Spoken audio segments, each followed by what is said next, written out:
So today, we are going to be talking about being lucky. Lucky in business. And I shared this week that I used to get very frustrated when people would call me lucky, not just in business, but in general, okay? Because it felt like they were diminishing my personal accomplishments, right? When someone says to you, you were lucky, it feels like they're saying that you haven't worked very hard. At least that's how it felt to me, but maybe that's just the ADHD and my significant repulsion to criticism, right? So I wanted to talk about this because there is a lot of rhetoric, I would say, in the business and the entrepreneurial space around action, massive action, and around strategy. And I'm a strategist. I have been a strategist for a long time. A long time. That's my career was built on this, okay? And so I do believe those things are important. However, there are a lot of people who engage strategy and a lot of action and still don't necessarily see the success that is promised, right? They don't necessarily see it. And so what is this missing factor? So we can definitely put it down to sort of spirit in general, right? And a lot of the stuff that I talk about destiny alignment, which I do think is a very important factor in success. I think you can work with spirit in interesting ways, in magical ways, right? In mystical ways. All of these things give us access to different types of energy and power and outcomes, right? But today I want to kind of narrow in on a dimension of spiritual opportunity, which is luck, right? And I haven't looked up a definition of luck, but I think that for most of us, we will associate luck with chance, with randomness, random opportunity, right? So that's kind of how I would look at it. I would look at it as a dimension of spirituality and magic, right? Magic. And I think it's good to introduce some whimsy into our spirituality, right? And today what I'm going to do is I'm going to share with you a couple of stories, things that I have experienced, primarily in the corporate world, is an illustration of how some of these things work. And then I'm going to break down for you what I believe and what has been shown to me is the key aspects, right, in terms of how we can cultivate luck in our business. Because if we're just trying to do it on our own, we are leaving a lot on the table in terms of our impact, but also in terms of our income, okay? Right, so there's a reason why I've come to be doing this work and why I'm so fascinated with the interaction between spirit and strategy in the business context, right? So as you guys all know, I have been a consultant, a management consultant, working primarily with large companies, but also some smaller companies for nearly 2 decades, okay?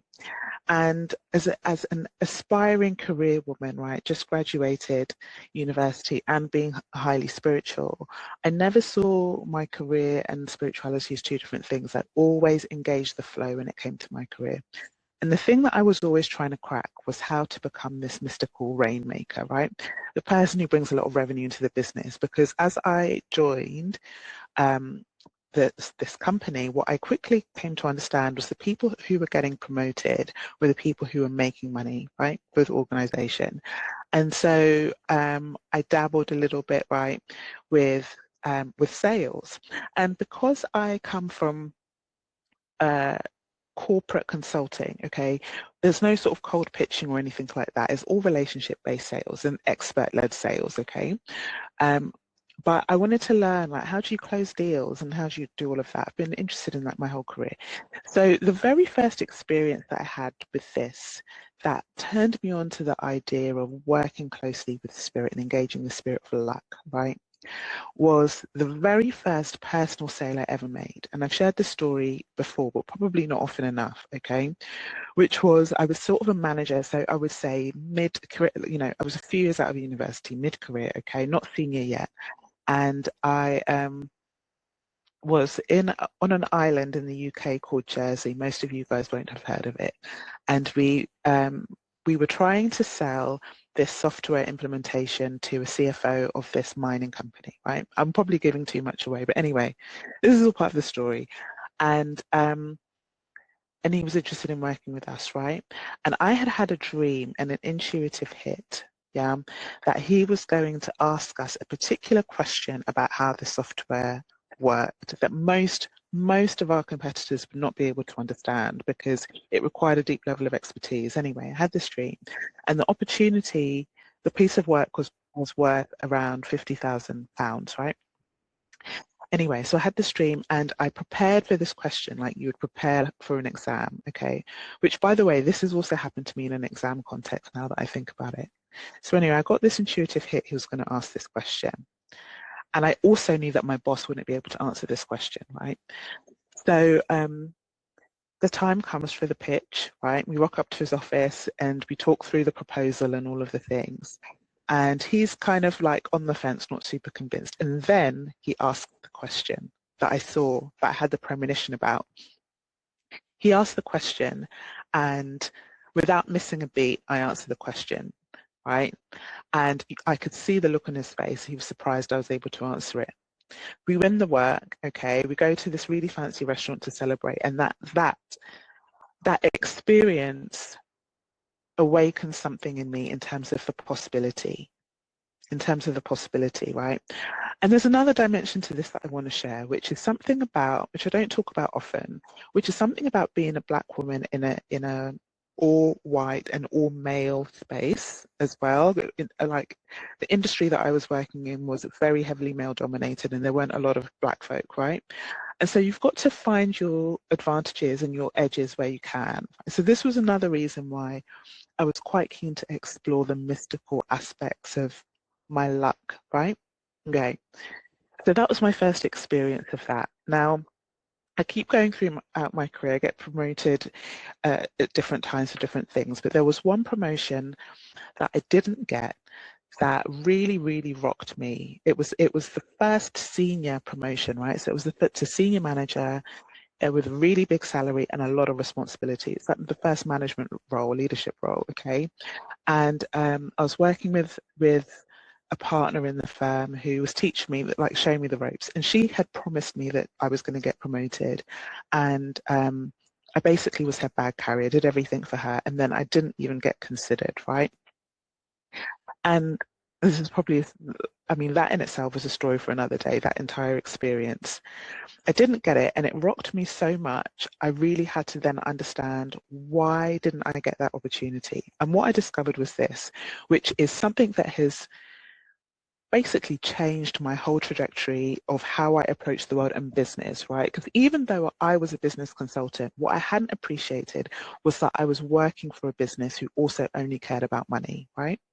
And so the reason why I didn't get promoted is that I didn't fully articulate the commercial impact I'd had, right? And this is important for all of you guys, whether you're in a career or business, because at the end of the day, it all comes down to money. It's very nice to have a business where we're following our passion and doing our purpose, but if it isn't making money, it has not fulfilled the one thing that makes it a business and not a hobby, okay? And this is the same for your career. So I didn't get it. I had to learn this difficult lesson about commercial impact being really important. Now, this is where I took this concept of luck, right, and engaging the flow and working with spirit to another level, which is I really had determined I wasn't going to miss out next time. I was going to get promoted. I was going to get that senior management position the following round, okay? And so I was laser focused on how do I make this company money so that they won't have the choice whether or not to promote me, okay? It would just be a foregone conclusion. So I focused on it, and an opportunity arose, which was sort of a weird one that I wasn't really interested in. And it was an opportunity to work more broadly in the sort of data and analytics space. And I was a technologist, okay? Where it was sort of doesn't matter, right? Just take the principles. This opportunity came up and I was asked to work with a company in an area that I actually didn't have a lot of experience, okay? And the company was willing to pay my salary, right? While I was a consultant. And when I took on that opportunity, which I was hesitant to do, I took it on because I felt intuitively that this was going to be the path to that big promotion I was looking for, even though it wasn't super clear how it would be. Okay, so I get into this opportunity and to this job. The client loves me, and slowly but surely I start to win other little pieces of work. Okay, they give more work to me, they pay the company more money. But then what I saw was the problem that they had was the same problem lots of other companies would have, but we as an organization had not focused on. Okay, so logically in my mind, I see that there is an opportunity. So I go to my my line manager and I say, I think we should invest in this area, and I want to stop kind of what I'm doing and I want to focus here. And he was very much like, I don't think you should do that. I think you should just keep doing what you're doing, okay? So I was really discouraged, to be fair. I thought I had this really amazing idea and my boss has gone, no. And one of my colleagues had said, this is really unlike you to be so discouraged. If you were giving someone else advice about what you should do in this situation, what would you tell them? And I said, I would go back and I would make the case, right? And what was the thing that was driving me to go and do that, even though there was no evidence that this thing was going to work, right? Inexplainable, right? Not really clear, other than I had this feeling, I caught a glimpse of a sign, okay, that something was going to happen, right? So I go back and I make the case to my boss and say, look, I think this thing is really going to blow up and I need a couple of team members so that we can focus on this and make the most of this opportunity. And he finally agreed to it and he said, okay, Lola, I trust your judgment. You go after this opportunity. Now, I went after this opportunity, okay, but bear in mind that I'm in an organization where you are measured on your billable hours and your sales, okay? So at the beginning, I'm not making any money. I'm not making any money whatsoever, but something is telling me that if I just stay the course, I will be fine, right? I will be fine. So, so I stay the course and I have a really interesting dream that shows me how all of this is going to work. So it shows me some future prospective clients. It shows me that this is the team is going to grow, right? Okay. And I have a couple of dreams like this, just enough to show me I need to keep going. Okay. So I keep going and I make sort of enough money to then get promoted that year. So I do get promoted, right? Now that isn't the big story. The big story is this. I now get promoted a bit later than I wanted to become a senior manager. But now I'm on the path for the next promotion, okay? Already people are starting to say, well, maybe she can become a director, right? So having not made that senior manager position that early, a position that takes probably about 6 years to make, they're considering for me within 1 year, right? Now, this is what happened, which I thought was really fascinating. That first company, the client that I worked with who had given me this opportunity, had a big problem. They called me back to solve this problem, okay? And now because I'm in this area and I've said, put out my hand and said we should grow it, I'm basically the one that's in charge.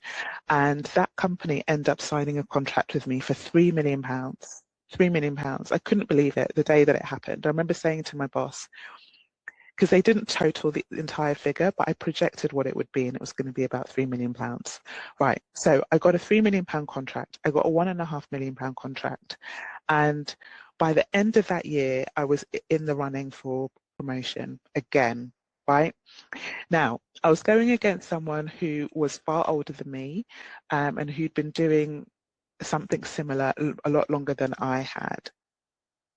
But because I had taken a bit of a risk and moved into this new area, right, I was a foregone conclusion for this next promotion.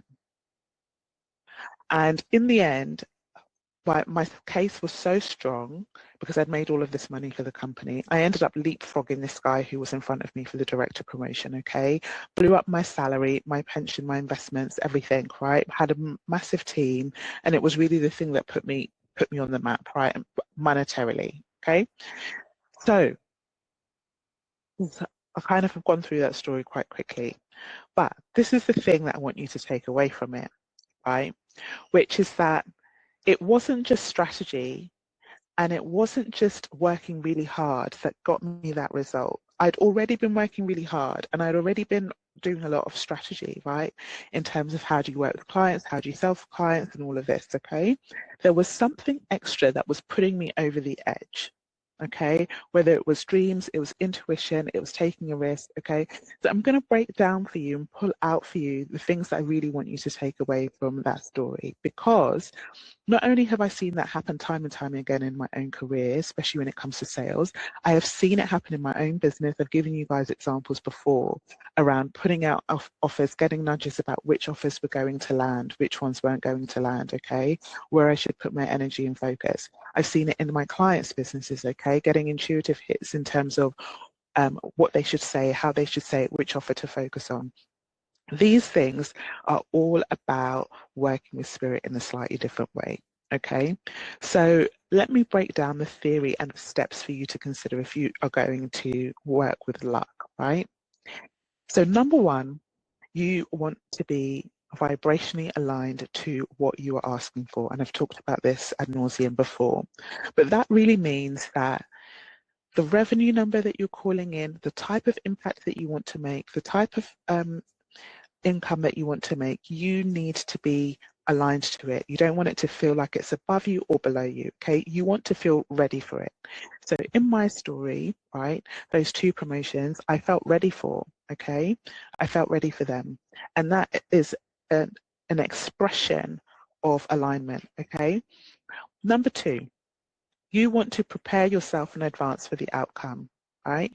So what you want to do is you want to think with the end in mind. So once that thing happens, so once you get the revenue, the clients, right, are you in a position to hold it? Do you have the capacity for it? Okay.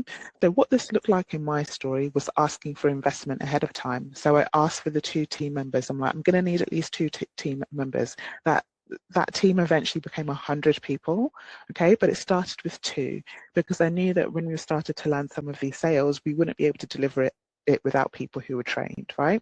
Okay, so you want to prepare yourself for the outcome, right? They say that opportunity meets preparation, right? So you want to prepare. Right, number 3, you want to take a risk. You want to take a risk, right?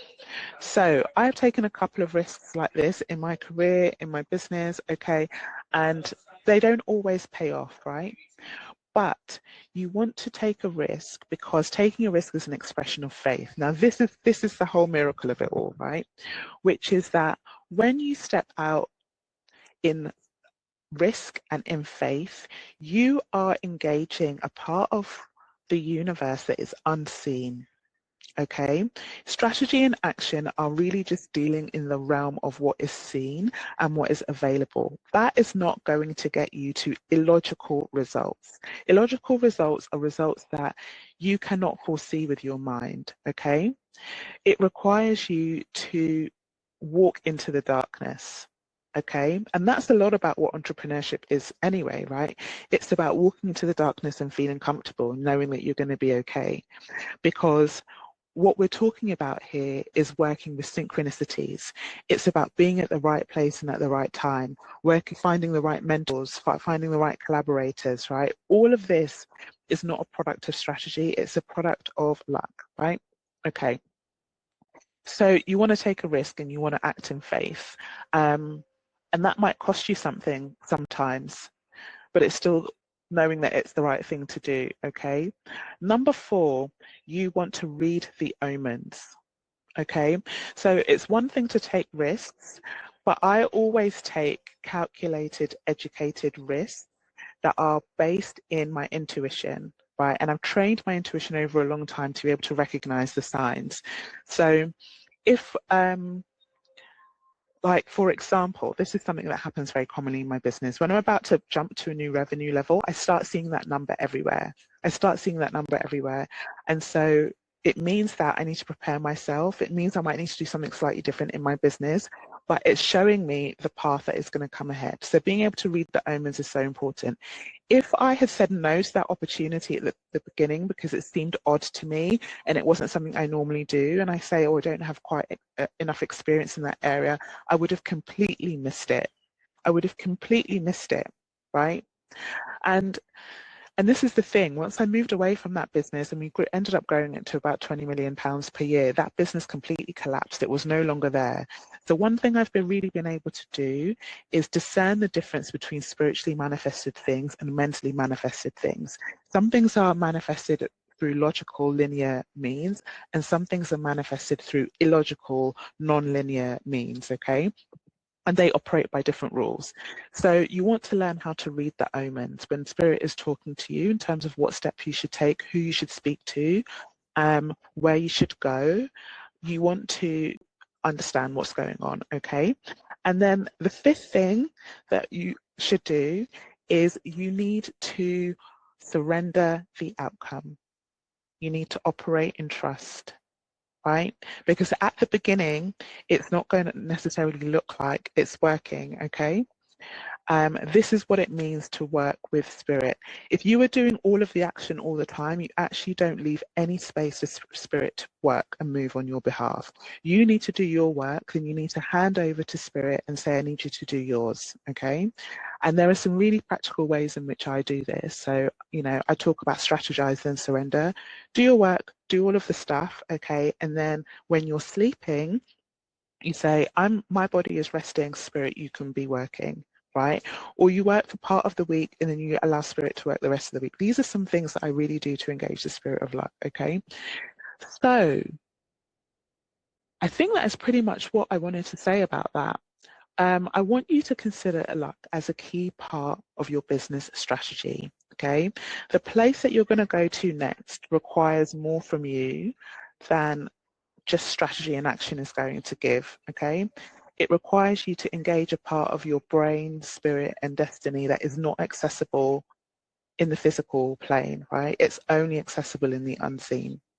Okay, so if you are interested in coming into the Destiny program, which is a 12-month container all around spiritual principles, business strategy, magic, manifestation, okay, all of the things, right, to help grow and align your destiny business, you can apply to join the waitlist, and the link is in the school community or in the description of this video. And if you have any questions, you can just DM me, okay? My ambition for this program is to be the place where spiritual practitioners are leveraging luck, business strategy, spiritual principles, and ethics in order to grow their business, okay? Right, let's do some questions.